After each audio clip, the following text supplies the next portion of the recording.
Welcome to Module 49. Let's talk about stratospheric ozone depletion.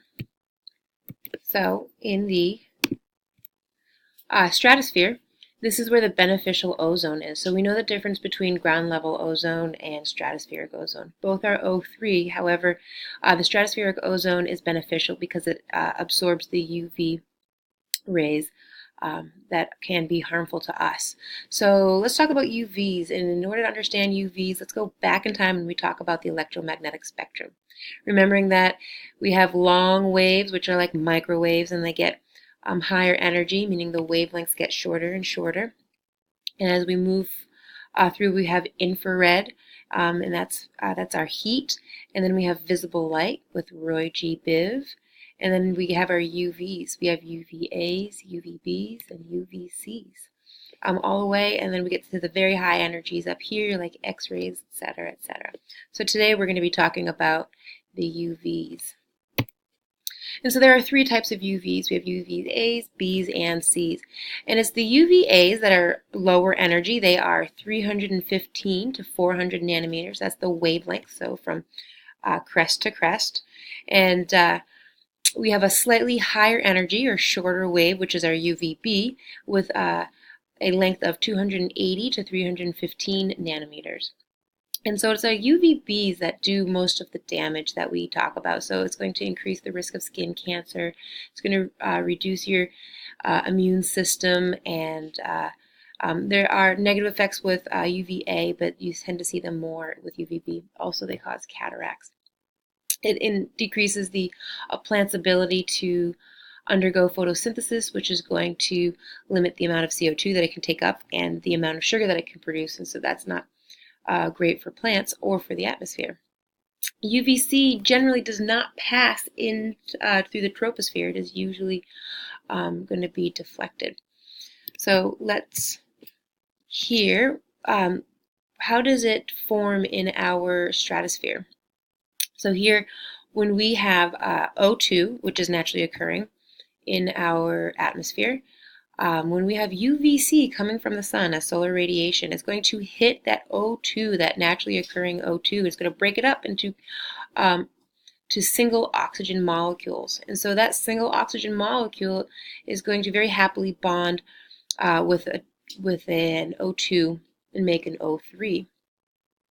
And so this O3 is not extremely stable. When you have O3 in UVC or UVB, it will break down into O2 and O. So you have the kind of this reverse process here, the building up and the breaking down of ozone. And so ozone has historically maintained a steady state, which allows it to be present, to absorb UVs, and to act as a greenhouse gas, which has made it warm enough alongside with other greenhouse gases to keep it habitable for all of life on Earth. Without greenhouse gases, the planet would be far too cold to live on. And so in the 70s and 80s, we really started releasing CFCs, chlorofluorocarbons, and they were very helpful in refrigeration and the insulation of refrigeration, air conditioning. They're found in styrofoams and aerosols like hairspray. They were thought to be really beneficial because they were non-toxic and they were non-flammable, so it was sort of this magic molecule. So what we found happened was with this O3 molecule, when chlorine was introduced, so the chlorofluorocarbons, when they were combined with the O3 or ozone, so when you sprayed the aerosol into the air and it rose up into the atmosphere, it combined with the chlorine and oxygen, and then it created an O2, which is breaking down of the, which is just absorbing free oxygens here. And so then the chlorine monoxide reacts with free oxygen, and the free oxygen is energetically more stable with another free oxygen. And so what happens is you have this chlorine and this oxygen. And notice that the reaction starts and ends with a free chlorine. And it's going to break down ozone over and over again, up to 100,000 times. One chlorine can break down 100,000 ozone molecules. And so we have this reduction of ozone when we release CFCs into the atmosphere, which is a problem because we need our stratospheric ozone. We don't need it in the troposphere, but we do need it in the atmosphere. And so we noticed in the 1980s, that the ozone layer was receding in spots. So here, this is what it looked like in 1979 if we were using infrared. And here, this is what it looked like in 2008. This is over Antarctica. Scientists saw that the ozone depletion was seasonal, and that in the southern hemisphere, the depletion occurred in August through November, and there was an ozone hole over Antarctica.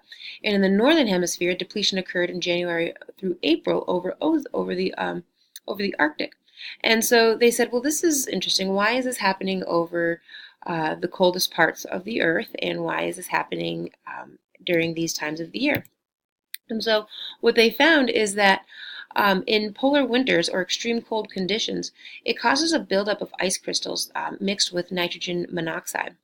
This provides a surface for a stable Cl2 molecule.